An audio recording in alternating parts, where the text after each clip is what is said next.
Es jueves y aquí está conmigo en la mesa del programa René Delgado. Vamos a escuchar su comentario político. Querido René, ¿cómo estás? Bien, Pascal, saludándote a ti y al auditorio. Y quería referirme, Pascal, a un hecho sin restarle verdaderamente mérito alguno, que es naturalmente el giro dado en materia de seguridad, marcado de algún modo por el callado, pero manifiesto propósito de apartarse finalmente de la inacción del Estado ante el crimen.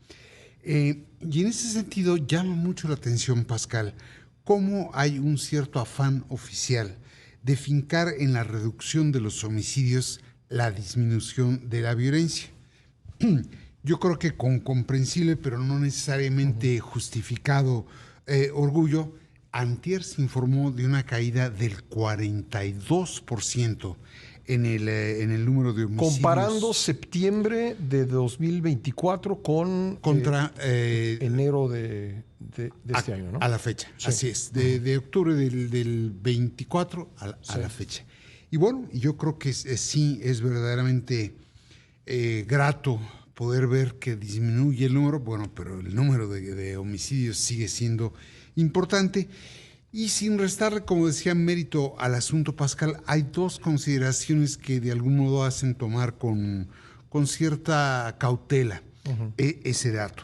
El primero, el índice de homicidios dolosos, Pascal, como dato para tener noticia de la violencia y la barbarie criminal que vivía y vive el país, tuvo enorme valor cuando el gobierno se resistía, y no el actual, me refiero naturalmente prácticamente a inicios del siglo, se resistía a reconocer que había cada vez un número mayor de personas asesinadas o ejecutadas con el crimen.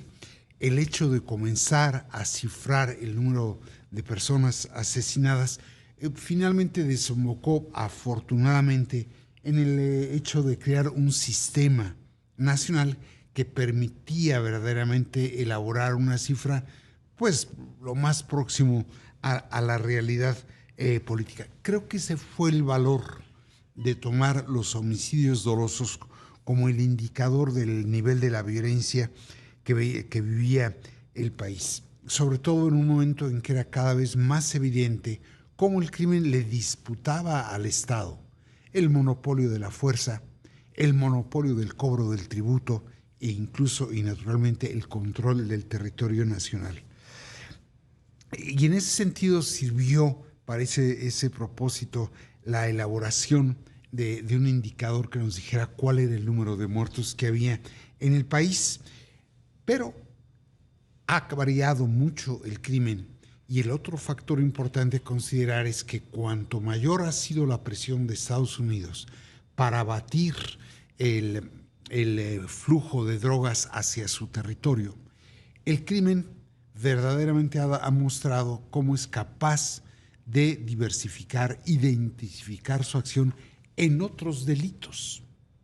Y entre esos otros delitos, naturalmente, está el de la extorsión, que golpea a la comunidad nacional, obviamente no a Estados Unidos. Quizás de manera indirecta lo llegue a hacer, pero de manera directa afecta a los nacionales.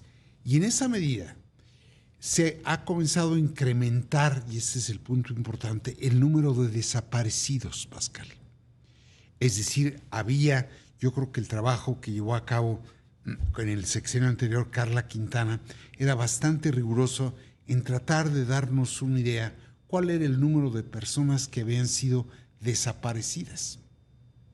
Pero se ha perdido. Y aun cuando se ha prometido que se va a informar en torno al número de personas desaparecidas, lo cierto, Pascal, algo me vas a decir. No, sí, es que nos dicen que el Registro Nacional, que depende de la Comisión Nacional de Búsqueda, tiene problemas, pero no nos han especificado cuáles son esos problemas. Y peor tantito, ese registro depende de ellos, depende de la Secretaría de Gobernación. Así es, ¿no? así es. Entonces, el problema es que si no hay consistencia en el número, pues es un problema de la autoridad para comenzar. Así es, Pascal. Y sobre todo, Pascal, nos impide ver el panorama completo.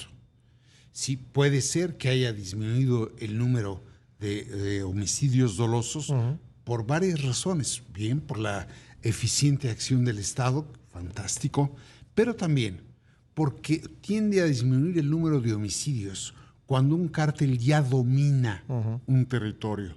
Es decir, ha terminado la disputa entre cárteles para establecer el control del territorio en un determinado lugar. Esto te genera lo que se conoce como la Pax Narca.